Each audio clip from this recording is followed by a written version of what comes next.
আমি ভিক্ষা করে ফিরিতেছিলাম গ্রামের পথে পথে। তুমি তখন চলেছিলে তোমার স্বর্ণরথে। অপূর্ব এক স্বপ্ন সম লাগতেছিল চোখে মম। কি বিচিত্র শোভা তোমার, কি বিচিত্র সাজ।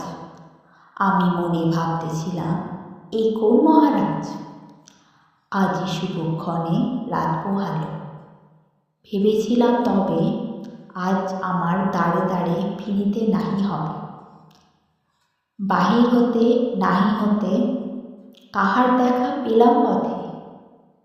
চলতে রথ ধনধান্য ছড়াবে দুই ধারে। মুঠো মুঠো কুড়িয়ে নেব ভারে ভারে। দেখি সহসা রথ থেমে গেল আমার কাছে এসে। আমার মুখপানে চেয়ে নামলে তুমি এসে। দেখি মুখের প্রসন্নতা জুড়িয়ে গেল সকল ব্যথা। হেন কালে কিসের লাগে তুমি অকস্মাৎ। আমার কিছু দাও গো বলে বাড়িয়ে দিলে হাত। মরি এ কি রাজাধিরাজ, আমায় দাও গো কিছু।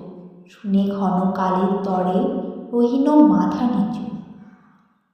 তোমার কি বা অভাব আছে ভিক্ষারী ভিক্ষুকের কাছে। এ কেবল কৌতুকের বশে আমায় প্রবঞ্চনা। ঝুলি হাতে দিলাম তুলে একটি ছোট্ট কণা। যবে পত্রখানি ঘরে এনে উজাড় করে, এ কি ভিক্ষা মাঝে একটি ছোট্ট সোনার কণা দেখি।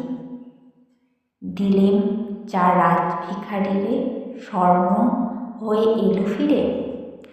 তখন কাঁদি চোখের জলে দুই নয়ন ভরে। তোমায় কেন দিইনি আমার সকল শূন্য করে।